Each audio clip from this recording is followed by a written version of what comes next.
So, WWE had a premium live event this weekend live from Jeddah, Saudi Arabia, and we are here to discuss it. So, with that in mind, my name is JustinRitch, and welcome to JustinRitch Talks WWE Night of Champions.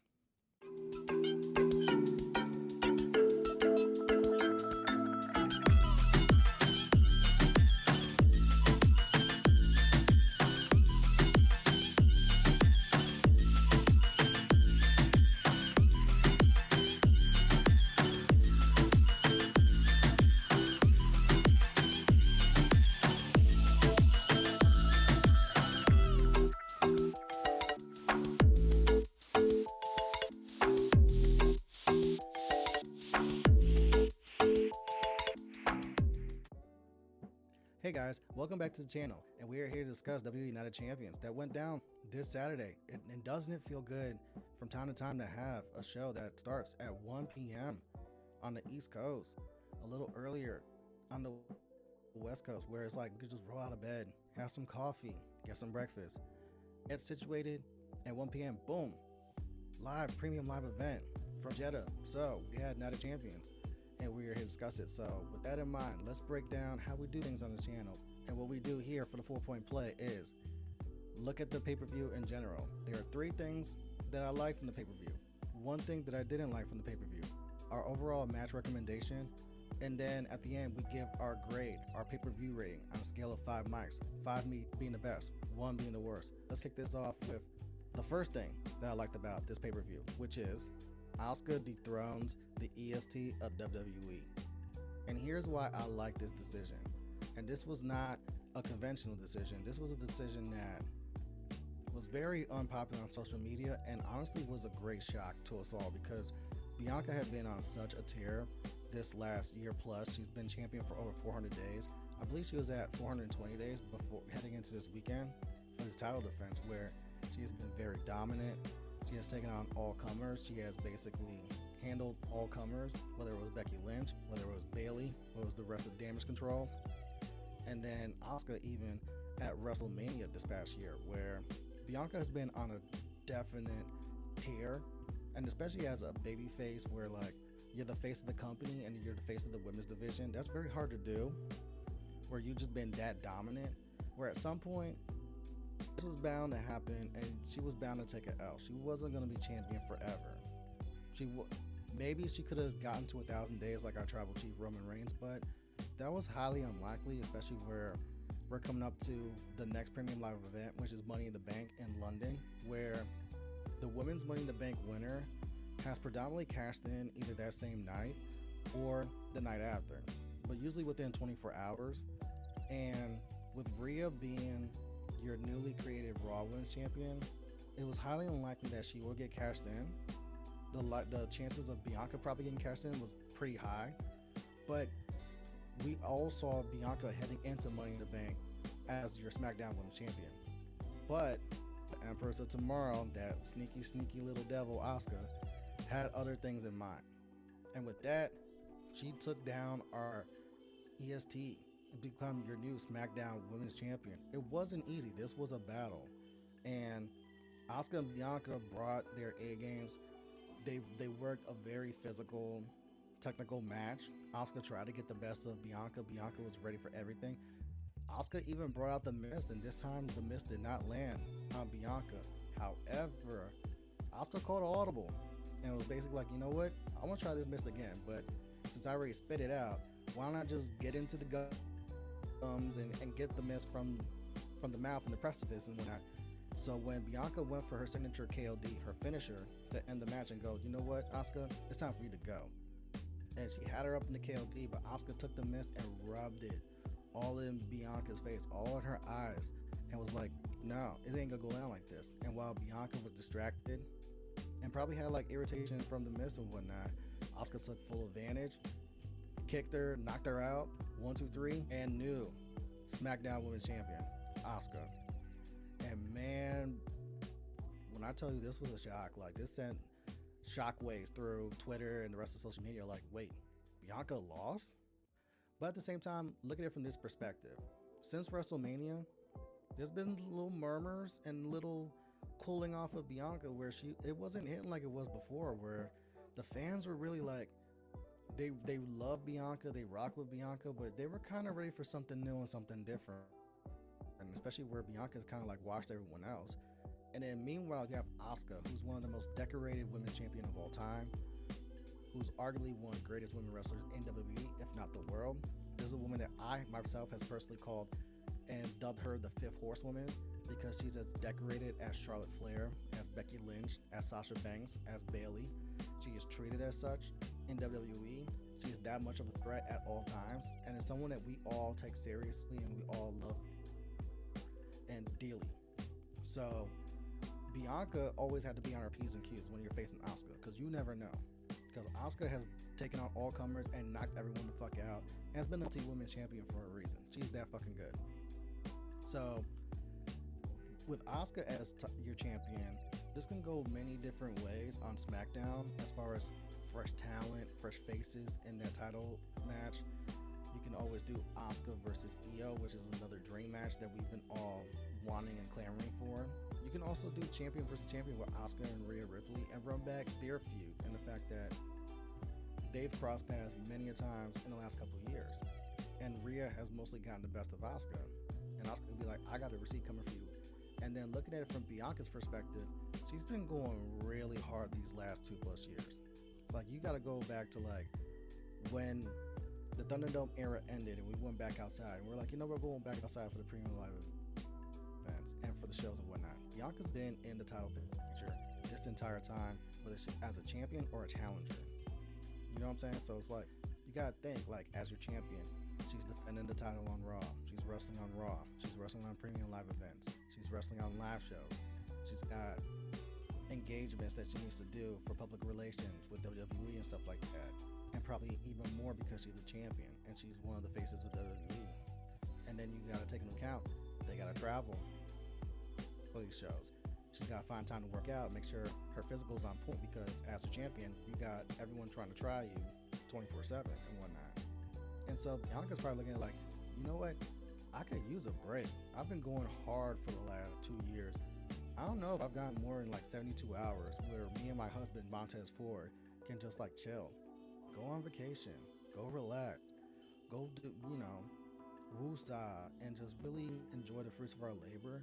Where we've just been burning the midnight oil for like months and months and months and whatnot.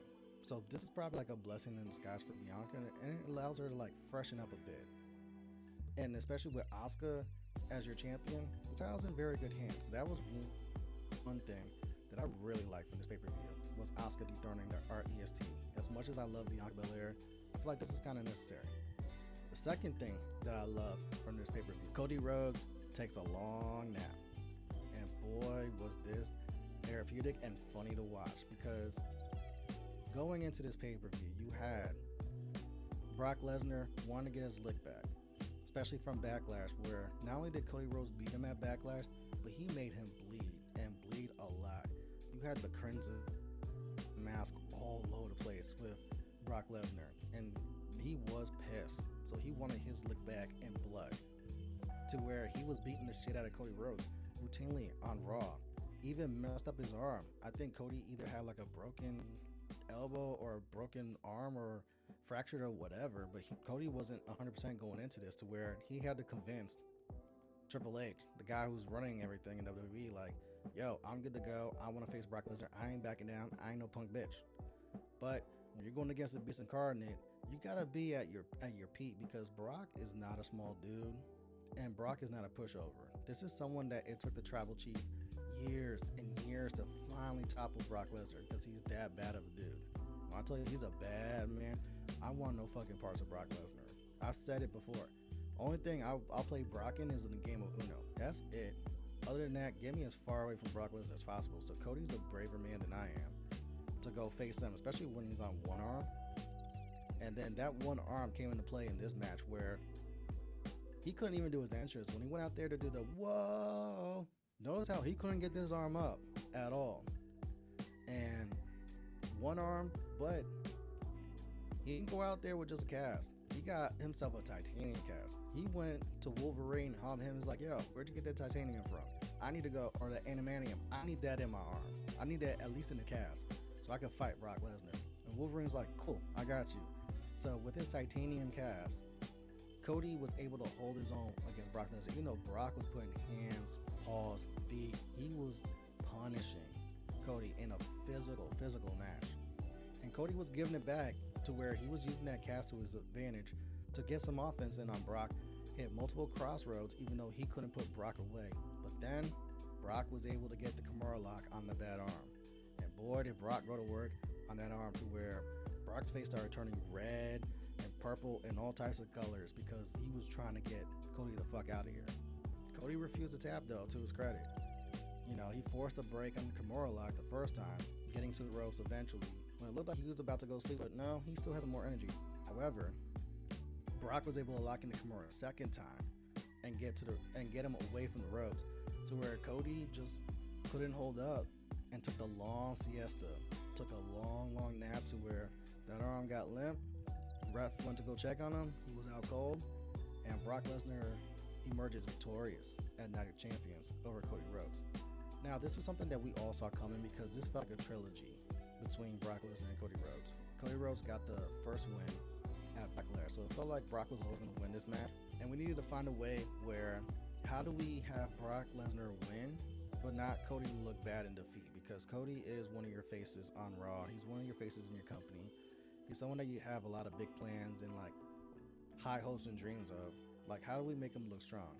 And for one thing, if you watch Triple H's book shows, like I did, especially back in the Black and Gold NXT days, you know Triple H likes to make people still look good by having them pass out. Because that way, they didn't tap, they didn't submit, they weren't pinned clean as a sheet, they just went to sleep.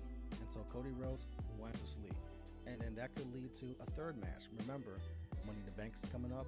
Also, right after Money in the Bank, you have SummerSlam, the second biggest show of the year for WWE, live in Detroit over the summer, where between Money in the Bank and SummerSlam, you can always run back a third match. And especially since the physicality's gone up in each match, you can always add a stipulation where you can do Hell in a Cell, you can do Last Man Standing, you can do no disqualification, you can do so many different variations of stipulations because there's like hundreds and hundreds in wrestling. You can find one for Brock and Cody and have it burn it off to where you have your third match, and we gotta tune in and see who wins. Maybe it's Brock that goes over, maybe it's Cody that goes over, who knows? But that was the second thing that I liked from this pay-per-view was Cody Rhodes going to sleep, because you knew it was coming, you knew Brock was gonna get this win, you knew Brock was getting his lick back, and it was fun to watch. Now, the third thing that I liked on this pay-per-view was Becky Lynch has a Trish Stratus problem, and boy does she ever.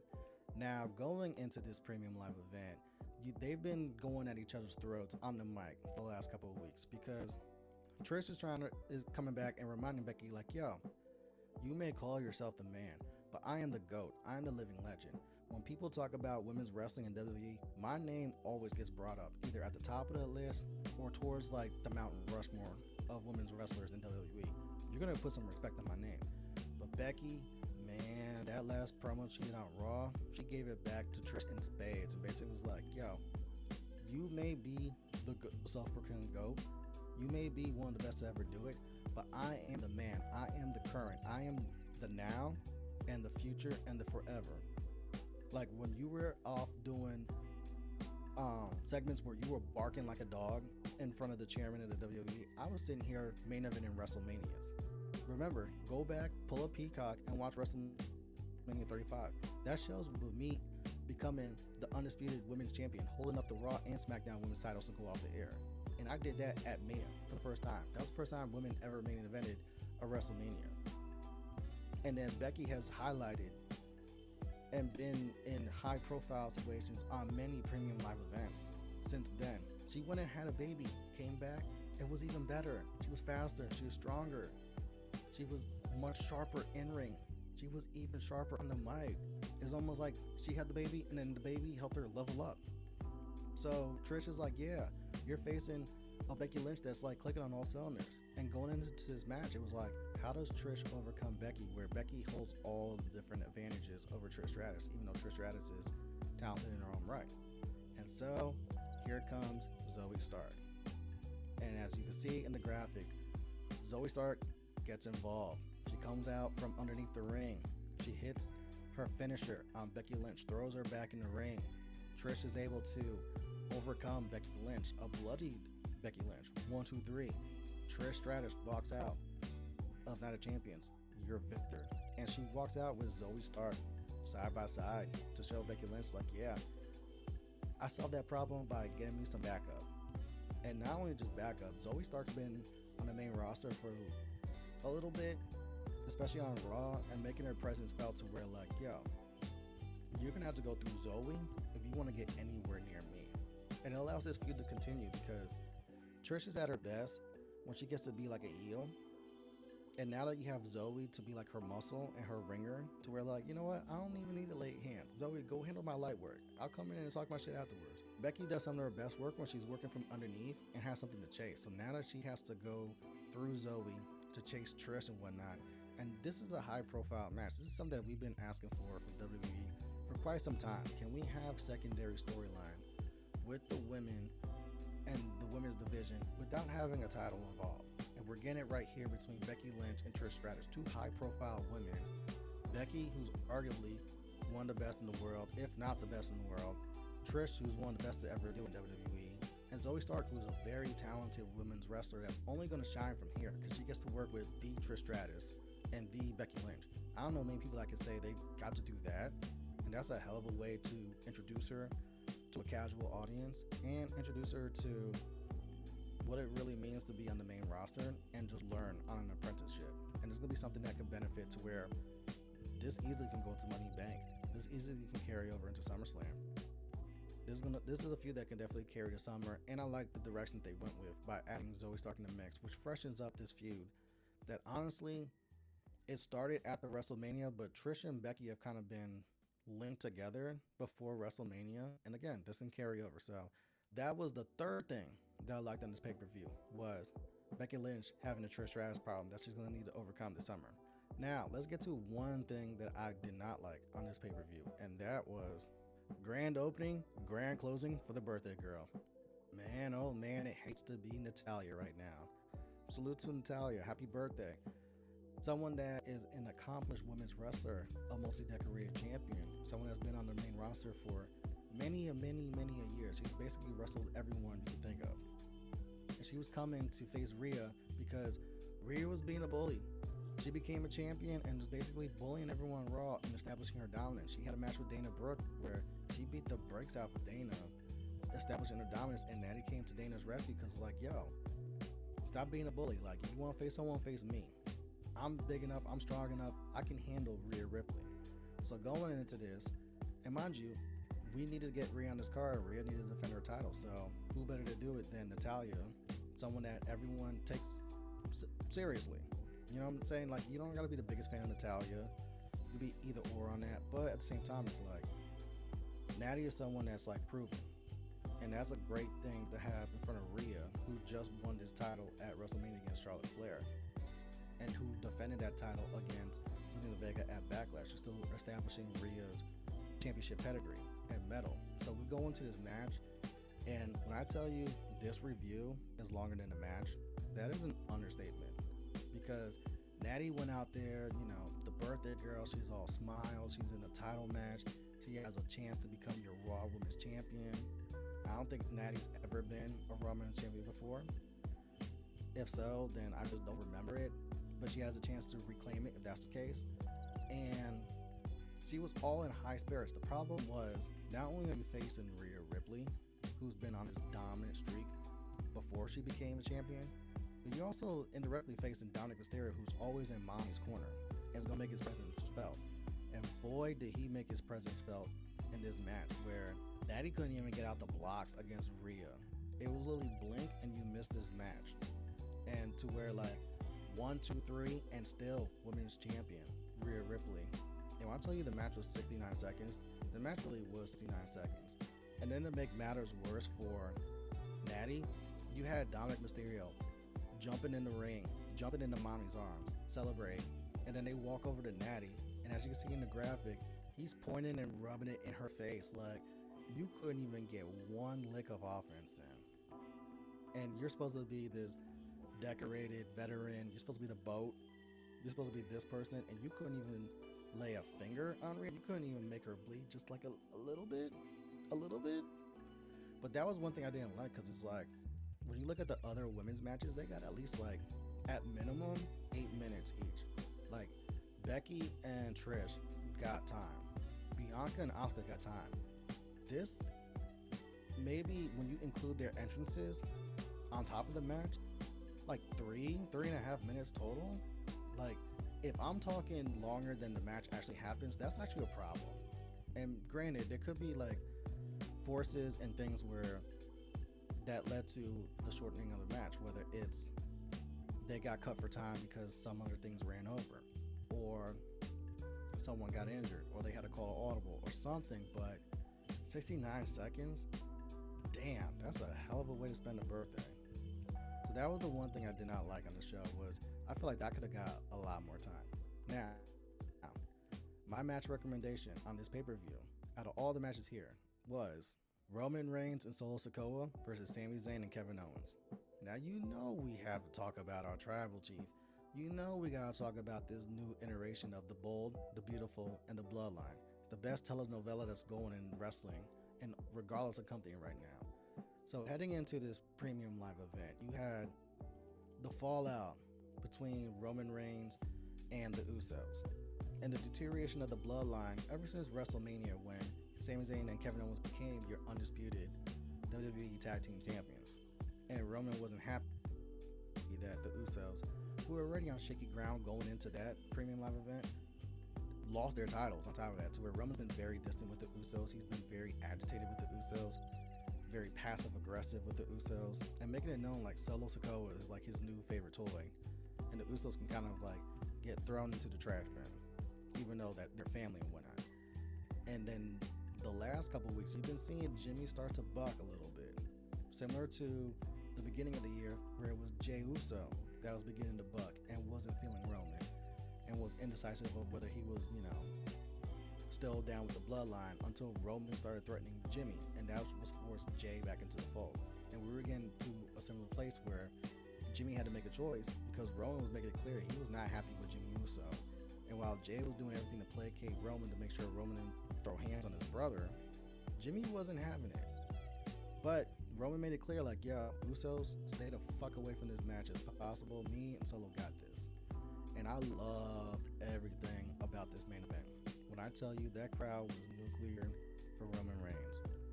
And then Sami Zayn and Kevin Owens come out. And this is the first time they're performing in Jeddah, because Sami's made it clear on social media numerous times why he doesn't wrestle in Jeddah with everything that's going on with his political and religious beliefs. And Kevin Owens, being Sami Zayn's real life friend, was like, you know what? I respect what my brother, his wishes and whatnot. If he's not wrestling there, I'm not wrestling there. And somewhere they've had to change their heart these last couple months, to where this is their first time working in Jeddah, and that crowd was just nuclear for Sami. Sami comes out in the full garb, celebrate. It got to a point where even Roman was watching their entrance, and even he cracked a smile, because he's like, yo, this is actually dope. And it shows how far Sami Zayn and even Kevin Owens has come in the last year plus, because going into WrestleMania Dallas last year, like, fans were actually questioning whether Sami Zayn and Kevin Owens should lead WWE, because it was like, yo, Kevin's getting his ass whooped. He's not really doing much. Sami's about to go wrestle Johnny Knoxville at WrestleMania. Like, this is what they're doing, and you're wasting these talented guys. And to see where they've come in just a year, where Sami Zayn has main evented multiple premium live events. Kevin Owens has main evented multiple premium live events. Kevin Owens main evented Royal Rumble. Sami Zayn main evented Elimination Chamber. They both main evented night one of WrestleMania, and they're main eventing this premium live event, Night of Champions, in Saudi Arabia. That's just a huge accomplishment. And they're not only your tag team champions, Sami Zayn is arguably one of the most over wrestlers in the company. Like, when you look at top 5 who are the biggest faces in WWE right now, you kind of have to start mentioning Sami Zayn up there, because like, that crowd still loves him. They still adore him. They still give him reactions. And it's to a point where it's like, bro, he elevated his game from like mid-card to you in the top echelon, whether people really want to respect it or not. And this match delivers from start to end, from the entrances to the ring announcements where Heyman's announcing Roman and Solo, to where Sami grabs the mic from Mike Rome. Like, sit your ass down. You're not Samantha Irwin. Like, sit down. I got this. I'm going to do it in Arabic, too, to even pop the crowd. And then they just get to it. They get to the shits. They get very physical. Roman taunts the fuck out of the fans and taunts the fuck out of Sami and Kevin, because our tribal chief, who has now 1,000+ days as our undisputed universal champion, had to establish his dominance and be like, yo, I am not the 1, 2, 3, or 4. I am that guy, and you will fucking acknowledge me, whether you like it or not. And Solo, who's had Roman's back for most of this time, but especially in the last couple of months, like, yo, Solo's not a pushover either. And he's like, yo, you're gonna respect me, and you're gonna get these hands until I'm ready to give you the thumb, before it's thumbing time. And Sami and Kevin Owens also gave it right back, like, yo, we're fed up with your shit, Roman. We're fed up with your shit, Solo. We're even fed up with your shit, Paul Heyman. We're gonna end this once and for all. And this was physical, this was brutal, this was entertaining, and then we start to get to a point where the Usos get involved. Yes, the Usos pull up, they get involved, they put hands and feet on Sami Zayn. They put hands and feet on Kevin Owens. And you would think Roman would be kind of happy and thrilled, like, yo, his cousin's actually coming out and got his back. Wrong.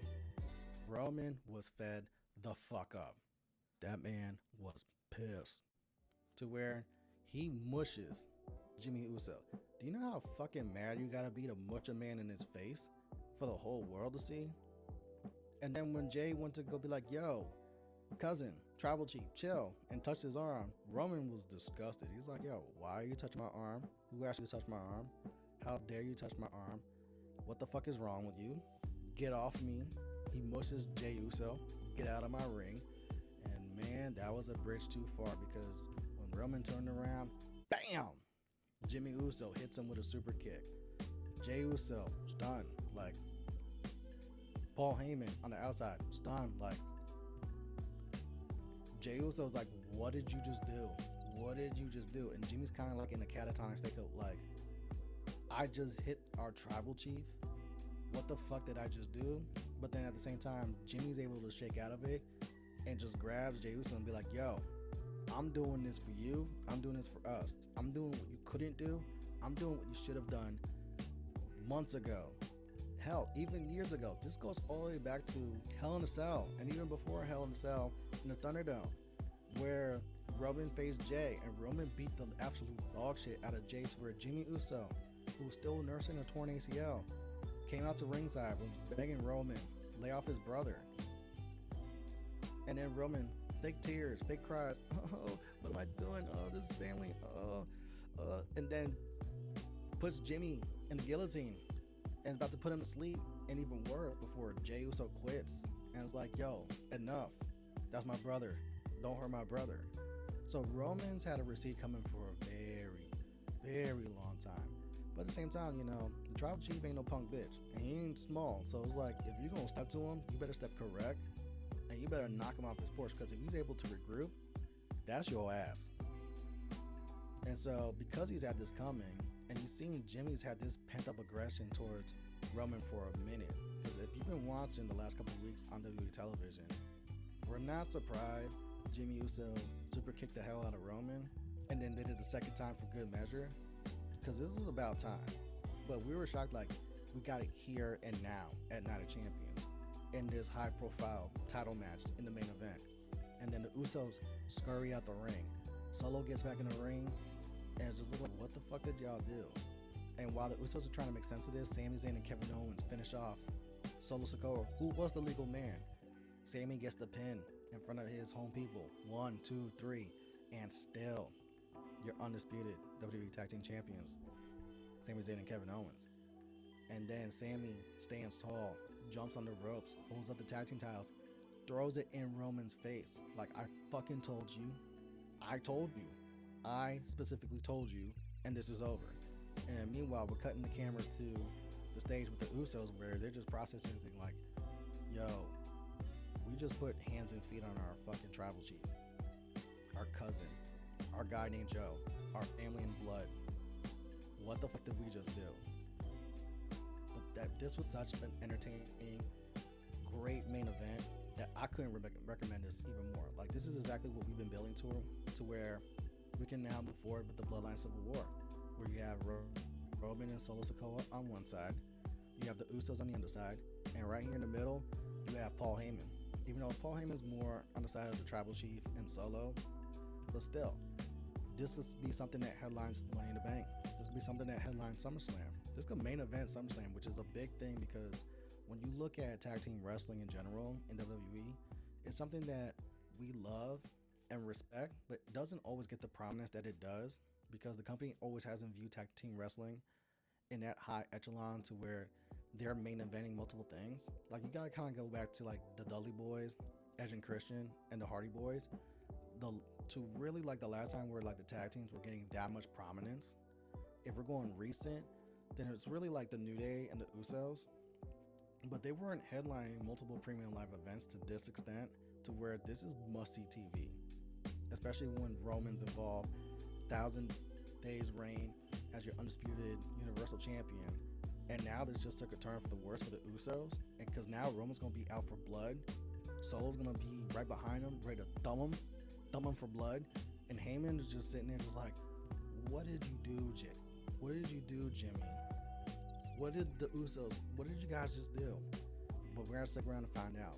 So, moving forward, let's get to our mic ratings. Re-rate these bad boys like this. So, if I give a pay-per-view 5 mics, that means this show was a classic.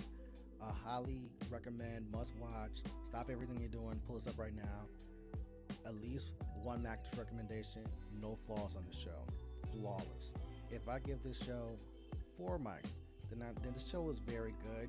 It has 1 or 2 things that I really didn't like on it, but overall this is a very good show. Definitely worth watching. Go check out the match that I recommend. I'll give a show 3 mics. That means the show was good, the show was bad, the show was meh. It had all 3 of the mix on that pay-per-view, where the good stuff was really good, the bad stuff was like, probably skippable, but go pull up the match recommendation. If I give a show 2 mics, that means that show was okay, but it needed some more work. Like, it didn't hit like it was supposed to. There's like 1 or 2 things that I liked on this show, but other than that, you can kind of like skip this. And if I give a show 1 mic, that means this show was trash, basura, garbage. Get this shit all the way out of here. So, with that in mind, I sat down and watched WWE Night of Champions live from Jeddah, Saudi Arabia, where we had multiple title matches. Our main event, Roman Reigns and Solo Sikoa versus Kevin Owens and Sami Zayn. We had 3 women's matches on this card on a scale of 1 to 5. I give this pay-per-view 4 mics. This pay-per-view, this premium live event was very good. My only 2 nitpicks with this on why I didn't give this a 5 mic rating was the Natalya Rhea Ripley match, which we just talked about, and the thing that I didn't like, and also Gunther and Ali, which was a very, very good match. But what kept it from being excellent was it kind of fell short on time, and it was something that they could have just, if they could have found 5 more minutes for that match would have been excellent. And this could have possibly pushed this premium live event from a 4 mic rating to a 5 mic rating, even with the Rhea Natty thing being like, damn, y'all did Natty dirty, but everything else was so good. That's like, damn, if you could have just found a little bit more time, because Gunther and Ali was slapping. And not just because Gunther was chopping the shit out of Mustafa, but Mustafa was holding his own. There's a couple times where Mustafa looked like he could pull the upset, even though Gunther established his dominance and be like, no, I have been the dominant IC Intercontinental Champion for a reason, because I am that dude. But 4 mics is what I give this show. I can't close this review without talking about our inaugural WWE World Heavyweight Champion, Seth freaking Rollins. Yes, the architect, the blueprint, the guy who's been arguably on a tear and doing some of the best work of his career right now. Finally goes through the tournament, becomes your inaugural champion, defeats AJ Styles in a banger of an opener. And I wanted to put this last on the review because I wanted to showcase like how good this match was, to where AJ's not a slouch. We forget AJ is a multi-decorated champion in WWE. This is someone that has wrestled all over the world, has been decorated wherever he's worked at. Arguably one of the best wrestlers on the planet, coming fresh off of injury, worked his way into this title match, and has someone that has history with Seth Rollins. If you go back to the 24 special that they did on Seth Rollins on Peacock, you'll see like, yo, one of the first people Seth Rollins ever wrestled when he decided to become a wrestler and was wrestling like actual indie shows was AJ Styles. So their history runs deep, where they've crossed paths many times. And who better if Seth's gonna be this inaugural champion for this brand new and gorgeous title belt. Yes, I'm gonna say gorgeous because this title belt has grown on me. I know I got my jokes off on social media calling it the participation trophy. This was the at least you tried invitational, but this title belt is gorgeous, especially where WWE explained the history of this title belt, where it's paying homage to different titles and different reigns and different notches in the company and whatnot. Like, yo, I kind of want one of these. So I can see why Seth and AJ were like, yo, I want to win this title and establish it as mine and make it my own and give this great legacy. So they had a banger of a match where they were going back and forth.